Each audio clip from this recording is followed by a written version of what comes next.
Hans Christian Andersen, Conte d'Andersen. L'ombre.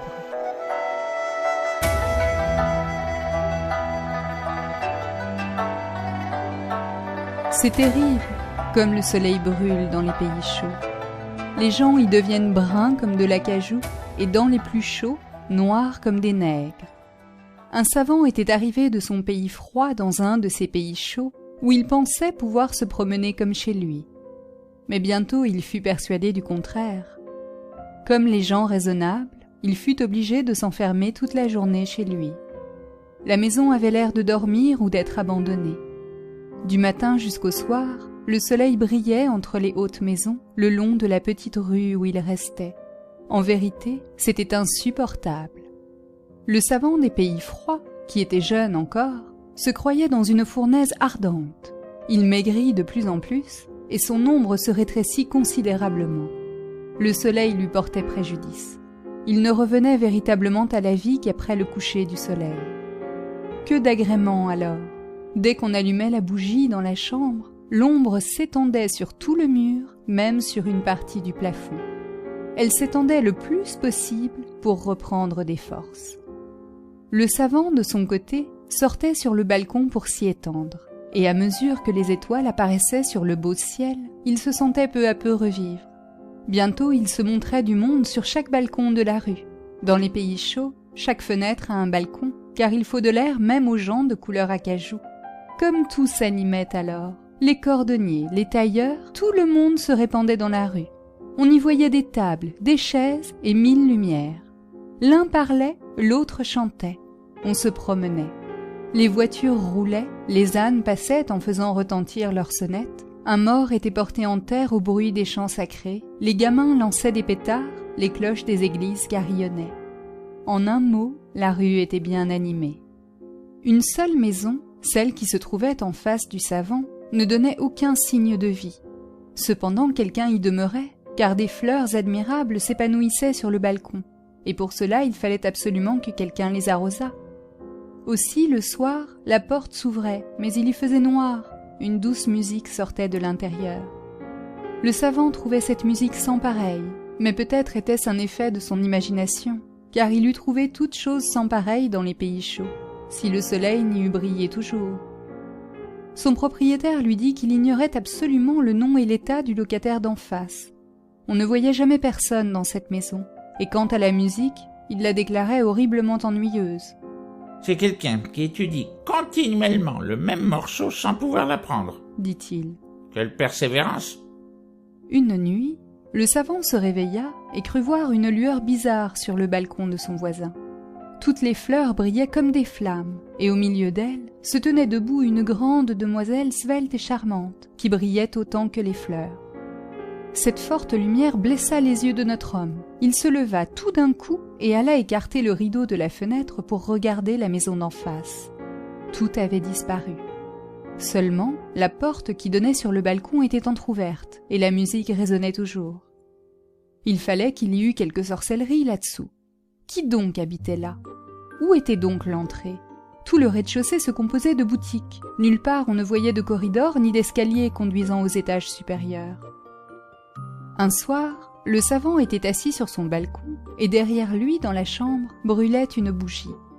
Il était donc tout naturel que son ombre se dessinât sur le mur du voisin.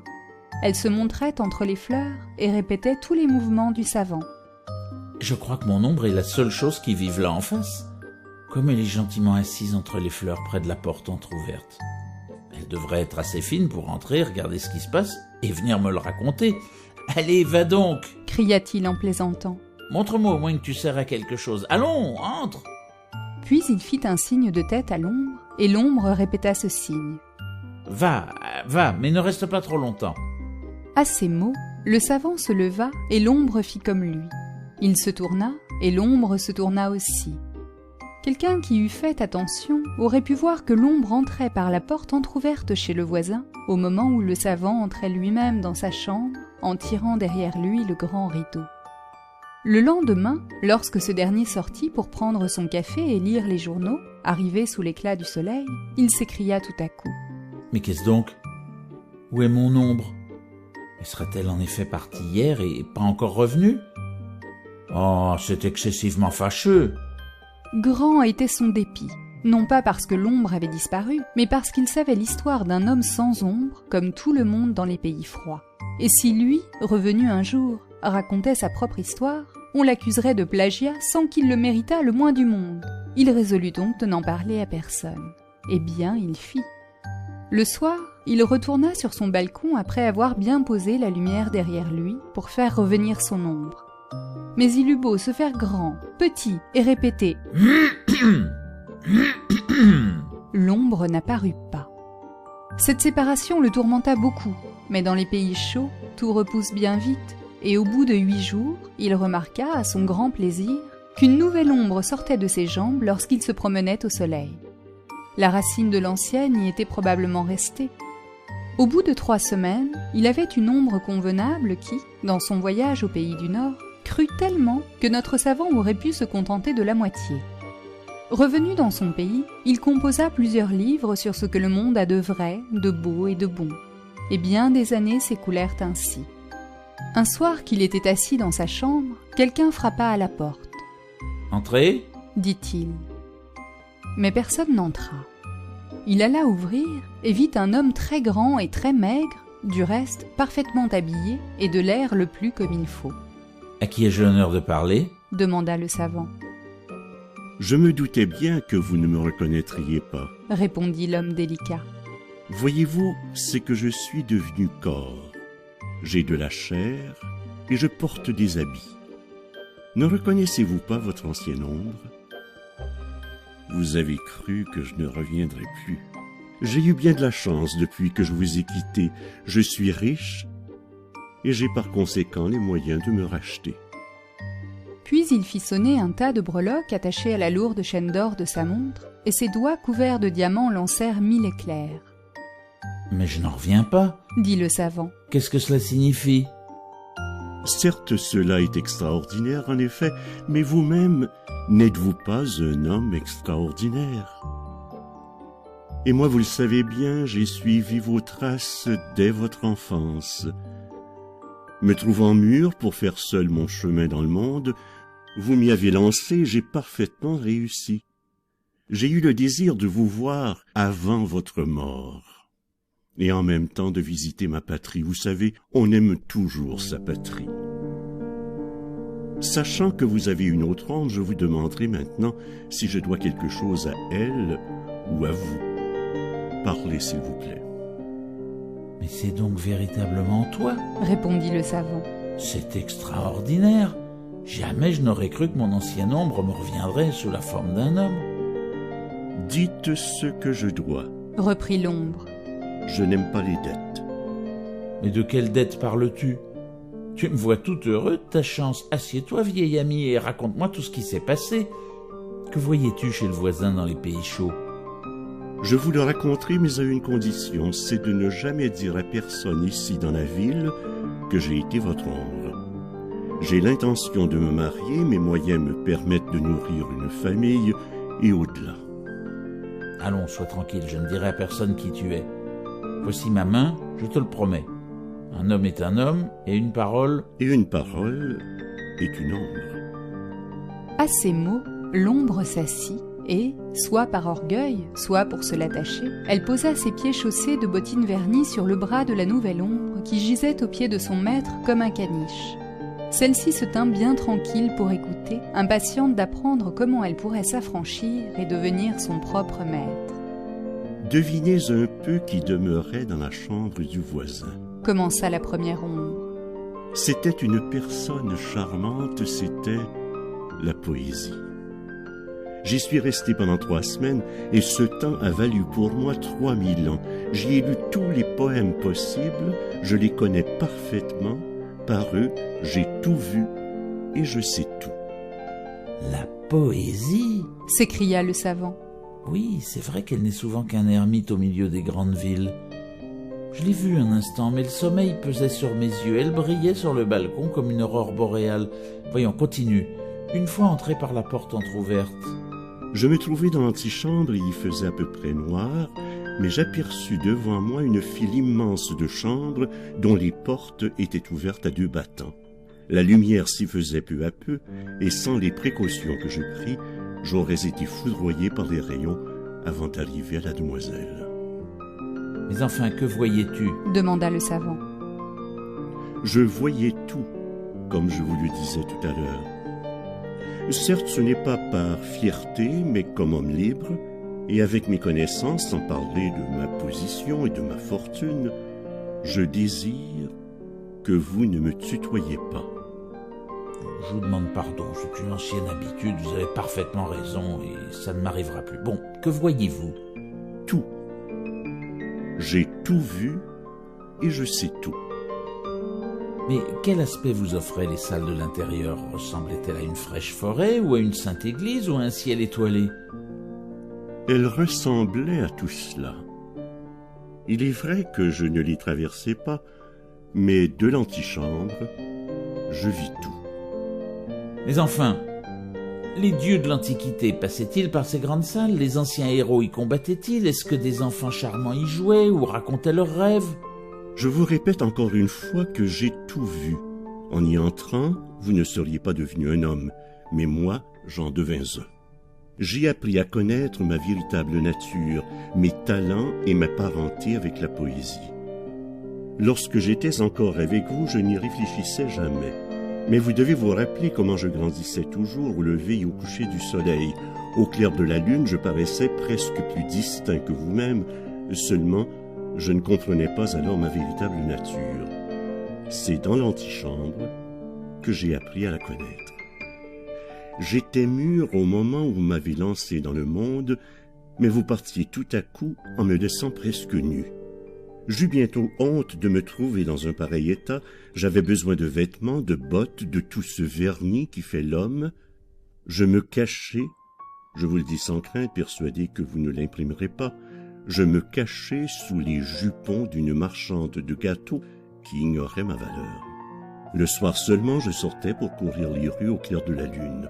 Je montais, je descendais le long des murs, regardant par les grandes fenêtres dans les salons et par les lucarnes dans les mansardes. Je vis par où personne ne pouvait voir, et ce que personne ne pouvait voir ni ne devait voir. Pour vous dire la vérité, ce monde est bien vil, et sans se préjuger qu'un homme signifie quelque chose, je ne me soucierai pas de l'être. J'ai vu des choses inimaginables chez les femmes, chez les hommes, chez les parents et les enfants charmants. J'ai vu ce que personne ne devait savoir, mais ce que tous brûlaient de savoir, le mal du prochain. Si j'avais écrit un journal, on l'aurait dévoré. Mais je préférais écrire aux personnes elles-mêmes, et dans toutes les villes où je passais, c'était une frayeur inouïe. On me craignait et on me chérissait. Les professeurs me firent professeur, les tailleurs me donnèrent des habits, j'en ai en quantité, le directeur de la monnaie me frappait de belles pièces, les femmes me trouvaient gentil garçon. C'est ainsi que je suis devenu ce que je suis. Là-dessus, je vous présente mes respects. Voici ma carte, je demeure du côté du soleil, et en temps de pluie, vous me trouverez toujours chez moi. À ces mots, l'ombre partit. Ah, c'est cependant bien remarquable, dit le savant. Juste une année après, l'ombre revint. Comment allez-vous ? demanda-t-elle. Hélas, j'écris sur le vrai, sur le beau, sur le bon, mais personne n'y fait attention. J'en suis au désespoir. Vous avez tort, regardez-moi, j'engraisse et c'est ce qu'il faut. Vous ne connaissez pas le monde, je vous conseille de faire un voyage, encore mieux, comme j'ai l'intention d'en faire un cet été. Si vous voulez m'accompagner en qualité d'ombre, vous me ferez grand plaisir, je paie le voyage. Ah, vous allez trop loin. C'est selon. Je vous assure que le voyage vous fera du bien. Soyez mon ombre, vous n'aurez rien à dépenser. C'en est trop, dit le savant. Il en est ainsi du monde, et il en sera toujours ainsi. Repartit l'ombre en s'en allant. Le savant se trouva de plus en plus mal, à force d'ennui et de chagrin. Ce qu'il disait du vrai, du beau et du bon produisait sur la plupart des hommes le même effet que les roses sur une vache. « Vous avez l'air d'une ombre, » lui dit-on, et cela le fit frémir. « Il faut que vous alliez prendre les bains, » lui dit l'ombre qui était revenu le voir. « C'est le seul remède. Je m'y rendrai avec vous car ma barbe ne pousse pas bien, c'est une maladie. Il faut toujours avoir de la barbe. Je paie le voyage, vous en ferai la description et cela m'amusera, chemin faisant. Soyez raisonnable et acceptez mon offre, nous voyagerons comme d'anciens camarades. » Ils se mirent en route. L'ombre était devenue le maître et le maître était devenu l'ombre. Partout ils se suivaient à se toucher, par devant ou par derrière, suivant la position du soleil. L'ombre savait toujours bien occuper la place du maître et le savant ne s'en formalisait pas. Il avait bon cœur et un jour il dit à l'ombre: « Puisque nous sommes des compagnons de voyage et que nous avons grandi ensemble, tutoyons-nous, c'est plus intime. » « Vous parlez franchement ?» repartit l'ombre, ou plutôt le véritable maître. « Moi aussi je parlerai franchement. En qualité de savant, vous devez savoir combien la nature est étrange. Il y a des personnes qui ne peuvent toucher un morceau de papier gris sans se trouver mal. D'autres frémissent en entendant frotter un clou sur un carreau de vitre. Quant à moi, j'éprouve la même sensation à m'entendre tutoyer. Il me semble que cela me couche par terre comme au temps où j'étais votre ombre. Vous voyez que chez moi ce n'est pas fierté, mais sentiment. Je ne peux pas me laisser tutoyer par vous, mais je vous tutoierai.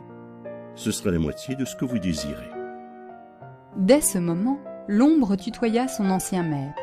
« Ah, c'est trop fort, » pensa celui-ci. « Je lui dis vous, et il me tutoie. » Néanmoins, il prit son parti. Arrivés au bain, ils rencontrèrent une grande quantité d'étrangers, entre autres une belle princesse affectée d'un mal inquiétant. Elle voyait trop clair. Il est venu ici pour faire pousser sa barbe, à ce qu'on dit, mais la véritable cause de son voyage, c'est qu'il n'a point d'ombre. Prise de curiosité, elle entama conversation dans une promenade avec cet étranger. Comme princesse, elle n'avait pas besoin de faire beaucoup de façons, et elle lui dit: « Votre maladie est de ne pas produire d'ombre. » « Votre Altesse royale se trouve heureusement bien mieux, » répondit l'ombre. Elle souffrait de voir trop clair, mais maintenant elle est guérie, car elle ne voit pas que j'ai une ombre, et même une ombre extraordinaire. Voyez-vous la personne qui me suit continuellement? Ce n'est pas une ombre commune. De même qu'on donne souvent pour livrer à ses domestiques du drap plus fin que celui que l'on porte soi-même, ainsi j'ai paré mon ombre comme un homme. Je lui ai même donné une ombre. Quoi qu'il m'en coûte, j'aime à avoir des choses que les autres n'ont pas. « Quoi ?» pensa la princesse. « Est-ce que vraiment je serai guérie? Il est vrai que l'eau, dans le temps où nous vivons, possède une vertu singulière, et ces bains ont une grande réputation. Cependant, je ne les quitterai pas encore. On s'y amuse parfaitement, et ce jeune homme-là me plaît. Pourvu que sa barbe ne pousse pas, car il s'en irait. » Le soir, la princesse dansa avec l'ombre dans la grande salle de danse. Elle était bien légère, mais son cavalier l'était encore davantage. Jamais elle n'en avait rencontré un pareil. Elle lui dit le nom de son pays, et lui le connaissait bien, car il y avait regardé par les fenêtres. Il raconta même à la princesse des choses qui l'étonnèrent on ne peut plus. Certes, c'était l'homme le plus instruit du monde. Elle lui témoigna peu à peu toute son estime, et en dansant encore une fois ensemble, elle trahit son amour par des regards qui semblaient le pénétrer. Néanmoins, comme c'était une fille réfléchie, elle se dit: « Il est instruit, c'est bon. Il danse parfaitement, c'est encore bon. Mais possède-t-il des connaissances profondes? C'est ce qu'il y a de plus important. Je vais l'examiner un peu à ce sujet. » Et elle commença à l'interroger sur des choses tellement difficiles qu'elle n'aurait pu y répondre elle-même. L'ombre fit une grimace. « Vous ne savez donc pas répondre ?» dit la princesse. « Je savais tout cela dans mon enfance, » répondit l'ombre. « Et je suis sûr que mon ombre, que vous voyez là-bas devant la porte, y répondra facilement. »« Votre ombre? Ce serait bien étonnant. » Je n'en suis pas tout à fait certain, mais je le crois, puisqu'elle m'a suivi et écouté pendant tant d'années. Seulement votre Altesse royale me permettra d'appeler son attention sur un point tout particulier.